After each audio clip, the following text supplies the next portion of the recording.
We'll call to order the Board of County Commissioners agenda review for the March 8th, 2018 business session. Will the clerk please call the roll? Commissioner Schaefer? Here. Commissioner Allen's absent. Commissioner Klicka? Here. Commissioner Osterhaus? Here. Oh, here, sorry. Commissioner Ashcraft? I'm used to being down a few. Kind of out of order today. Sorry. Commissioner Ashcraft? Here. Commissioner Brown? Here. And Chairman Oliver's absent. Will the clerk please read our first item? Consent agenda item number 1, consider approving the February 15, 2018 business session minutes. Okay, we'll leave that on consent. The action and agenda item number 2. Resolution number WD 18-010 and invitation for bid number 2017-091. Conduct a public hearing and consider authorizing funds for the purchase of an inductivity-coupled plasma spectrometer, ICP-MS, and consider approving a contract with Thermal Electron North America, LLC, to provide the equipment in amount not to exceed $108,849.16. Susan, are we, she's talking to a constituent. Always working for the public.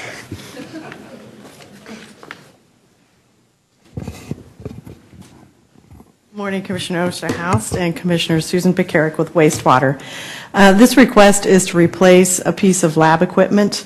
I'm going to abbreviate it since Linda went ahead and braved the whole title, the ICP-MS. This is replacing a piece of equipment in our laboratory that has reached the end of its useful life. It's something that we utilize to analyze for metals, which is part of our permit compliance. Pardon me. It's also part of our agreement with Kansas City, Missouri. We have to analyze samples and then provide that information. The Office of Financial Management and Purchasing, they put out an invitation to bid for this instrument. We received 4 bids. They're very good bids, very close bids. And so as part of this, we are requesting funding in the amount of $108,849.16, as well as awarding the contract to Thermo Electron. This was included in our capital improvement program that we would have presented to you last year. And I'll be happy to answer any questions. Is it just me, or does it sound like the inductively coupled plasma spectrometer is something that Scotty would ask for in Star Trek? Is that just me, or Back to the Future? Commissioner Ashcraft? Thank you, Mr. Chair. Ms. McCarrick, the apparent low bidder, you're satisfied with their qualifications? Yes, sir. They met the performance requirements that were put out in the RFP. Process question, Mr. Chairman. Why does this require a public hearing? Why can't we just? It's capital dollars. So we're requesting the So authorization. regardless of the amount, if it's a capital dollars? As far as wastewater goes. Yes, sir. Yes, Okay. Yeah. All right, thank you. Any other questions? Okay, this is a public hearing, so it'll remain on action. Item number 3. Resolution number 013-18, consider authorizing the acquisition by condemnation of the road rights-of-way and easements necessary for the 199th Street Shoulder Safety and Structural Improvement Project between Homestead Lane and Gardner Road. Jeff? Good morning, Jeff Thos with Public Works. We're getting ready to move into construction of this project on 199th Street between Homestead and Gardner. This is one of our safety and structural improvement projects to get the pavement a little bit thicker and add shoulders to the project. We're ready to move forward with utility relocations on this project so we can move into construction the end of this year or the first part of next year. So we are in the process of buying the right-of-way. We have acquired 21 out of 23 of the tracks. This resolution will give us one additional tool in order to be able to acquire these 3 additional tracks. We are in constant contact with these residents. We believe we are going to be able to reach agreements with them without having to actually file the petition, but in order to keep on schedule, we want to go ahead and move this resolution forward. So if you have any questions on that, I'd be happy to answer. Any questions for Jeff? Commissioner Ashcraft? Thank you, Mr. Chair. Jeff, are there any homes or buildings affected by, I didn't think so. I was looking at the map, and track 1015 talks about .035 acres, and looking at the configuration, I couldn't figure out why that was more than the track 1001, which is point. How does Good that? question. Track 1001, we had bought some additional right-of-way for that one for a bridge project several years ago, so we're just cleaning up a little corner Okay. on that one, where we're going all the way across the 60-foot width of the track in 15. Well, the way it's constructed there, it looks like it's just a little appendage. Yeah. The calculation just didn't visually make sense. Yeah, so- it's just we're Okay. at an angle across one where we're going straight across the other one. Okay, thank you. Commissioner Klicka. Mr. Chairman, you know, every time we have something come on over here in this district here, it's taken away from mine. And in that spirit, you know, I keep thinking 199th and what I'm missing on the 3rd district, but recognizing that this is a safety issue and this is important, especially for the activity going out there. I appreciate the efforts of the folks there in Public Works in trying to get this project moving. Is there a way that we could put this on a consent docket? Is there a reason it cannot? I don't think so, because of it. Don, we can't because it's condemnation, right? No, you can put it on consent. Our practice has been not to do that because you want an update as to whether anything has happened between. And I would now like and for then. there to be discussion next week on that. If we get to the point of needing to have that part of the conversation, I'd like to discuss that as we go, so. There is a reason I'm saying, recognizing that the efforts that you're doing and trying to improve those roads out there in our districts here and improve the shoulders and things, keep that moving. I'd like to just keep pushing forward on them. Okay, we'll leave it on Thank action you. then for, yep. Okay, thank you, Jeff. Oh, sorry, Commissioner Brown. Just a quick thing. The Big Six is grateful to the Big Third for your bowing and letting us go by. It is important. It's really important to safety out there. This is a project that absolutely needs to happen.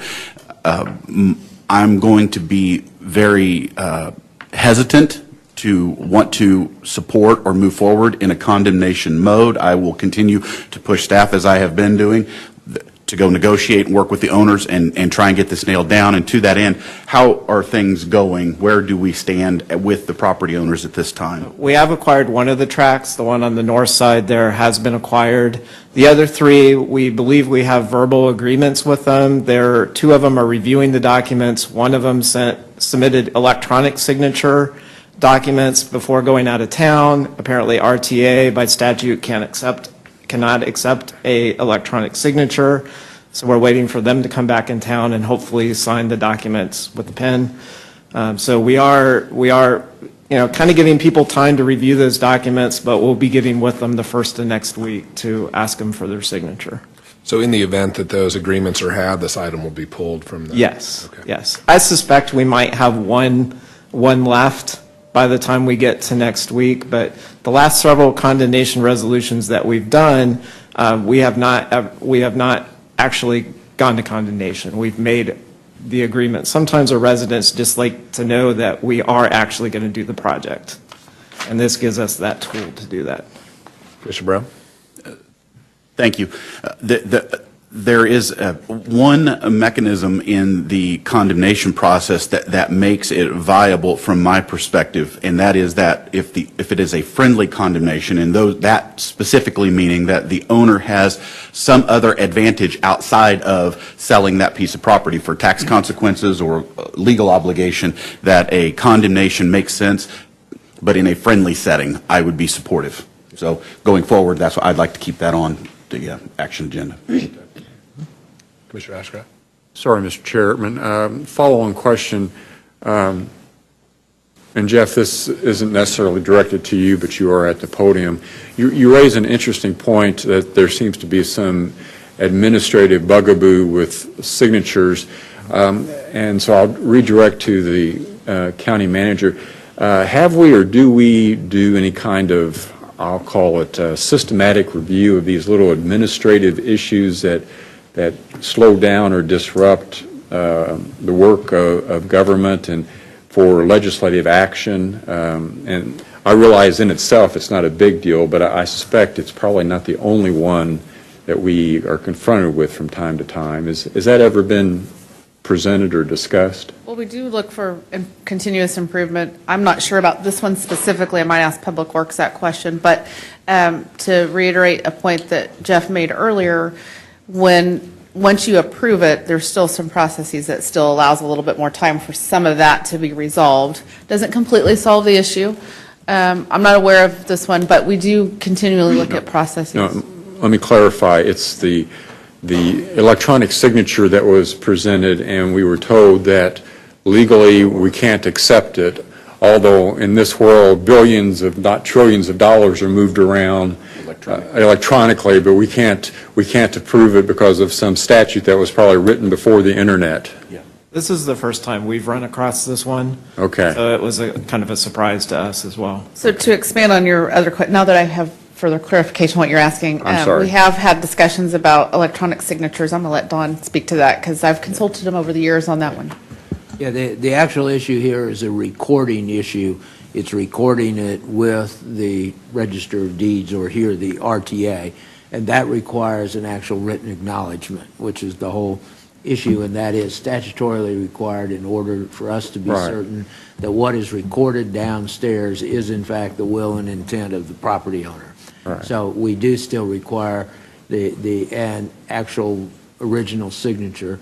As the state has progressed over time, they've accepted the online signatures more and more. And my guess is it won't be too far in the future when they'll start accepting them with some type of verification procedure for downstairs. But right now, in order to record a written instrument, you have to have an acknowledgement with a written signature on it. No, and I understand the law. My question, though, was do we keep a kind of a laundry list so we can start working on those to help operationally? And we can discuss this offline. It's not a big deal, but it just seemed like an odd reason not to finalize in this day and age. So, thank you. Okay, well, if there's no other questions, we'll keep that one on action. Number 4. Consider approving an agreement with the City of Overland Park to survey and design the replacement structure for the Flum Road Bridge over Coffee Creek, 0.8 mile south of 159th Street. Brian. Good morning, Brian Pedig with Public Works. This is an agreement with Overland Park, to design the bridge on Flum Road. You'll see it's adjacent to Heritage Park. The existing structure is over 50 years old. It's experiencing maintenance issues. It's functionally obsolete. It's narrow. It doesn't convey the water. The new bridge would be hydraulically efficient, would have shoulders and a wider structure. We have asked Overland Park to participate with us on this project. They are 50% owners, and they are agreeable to doing so. We anticipate the design will cost around $300,000, so $150,000 for the county and $150,000 for the City of Overland Park. Subsequent improvements would be considered by the board under later agreements. Questions? Mr. Chairman, I appreciate Brian had an opportunity to visit with us this morning on this issue in anticipation of this coming forward. And I know I've been a real stickler as far as some of the border streets go and the funding and so forth, and I appreciate how you've got this mechanism worked out in the partnership in this, and I fully support the use of CARS funding to help promote it from the county standpoint. Just to be clear, this one is coming up, the very next item that you're referencing. Oh, I'm jumping ahead on this. Yeah, right? but Okay. great comments. It's still very appropriate here. We see this as the county's inventory, and we're the administrators and the lead agency on this. And we would be using CIP funds for this study. The next agreement is exactly what I'm sorry, I'm getting them confused together here. they're but, similar. Okay. Anybody want to put this one on consent, or is there you all right with that? All right, we'll put that on consent and move to our next item. Item number 5, consider approving an agreement with the City of Overland Park for the improvement of 159th Street from Flum Road to Quivira Road.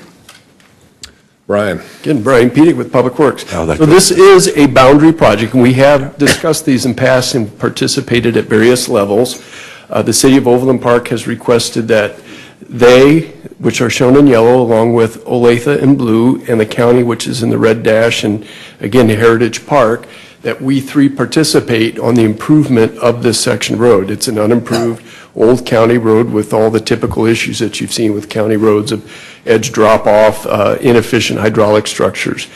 The splits are shown on the briefing sheet. We own just a little more than 25% of the intersection and then 4% of the main line. In addition to the project costs, we would also acquire the right-of-way in the county. The total cost we estimate is at $460,000. We have attached the funding matrix to this briefing sheet. It did click 8 out of 11 of the categories, and what's really salient here is Heritage Park was developed by the county. It contributes significant traffic to this area. The cities will not be able to annex, or they could annex, but they're unlikely to annex, but they certainly will not be able to develop and get the excise taxes that they typically use to improve these segments of road. So we feel it's appropriate to participate at the jurisdictional splits that are indicated on the briefing sheet. And again, I would note that Flum Road and Lackman Road on the west and east sides of the park are either at least 50% or more in the county, and we're going to be asking the cities in the future to help us with these improvements. So we see this as an extension of that. The request is coming to us to participate. Okay. Questions? Commissioner Klicka. Brian, as far as roundabouts go, I'm kind of getting, and I realize that seems to be a traffic model that's being used all over the United States. Is it proven that they're more safe? Yes. And all the indicators say, hey, this is, And they're cheaper. And are we going to see this even more and more aggressively in the county? We can hope so. Yes to everything. I love roundabouts. They are, as far as moving traffic, they're excellent. As far as safety issues, they're excellent. Instead of T-bone types of crashes or people just changing paint, sideswiping into each other a little bit, they're a great piece of infrastructure. We're looking at them in the county, doing them in some of our intersections where they make sense. So yes, you're going to see more and more of them. Thank you. Give this go to consent. Consent is fine, but if you're interested, there's an episode, I think it's on YouTube, of Mythbusters where they discuss which moves traffic more efficiently, roundabouts or stoplights, and the winner was roundabouts. So if you're interested, it's a little 5-7 minute piece on roundabouts versus stoplights. So. It sounds like you might be endorsing the use of roundabouts, at least on some occasions. Where it fits, yes. Excellent, excellent. Thank you. Thank you, Brian. So if there's no objection, we'll move that one to consent and go to our next item.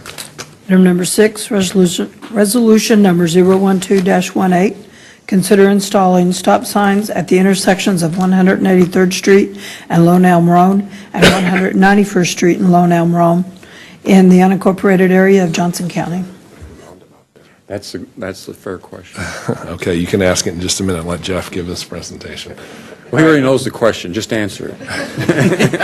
Why not a roundabout? No roundabouts here. We're not looking at reconstructing here. We're just looking at adding some stop signs. City of Spring Hill has annexed some land there at 191st and Lone Elm. They have a big development that's going to be going in there. In fact, they're constructing homes now. So, and the main entrance and exit off of that's going to be Lone Elm Road. So in anticipation to that, we've looked at the engineering and making these four-way stops instead of two-way stops. So state requirements require these types of regulatory signs come through the board for approval by resolution. Any questions for Jeff? Any objection to moving this to consent? No problem. That's good. Okay, thank you, Jeff. We'll move that to consent. Are there any other items to be considered? No, sir. All right, well, with no other items to be considered, then that concludes our agenda review, and we are adjourned. Everyone have a wonderful weekend. Thank you, Mr. Chair.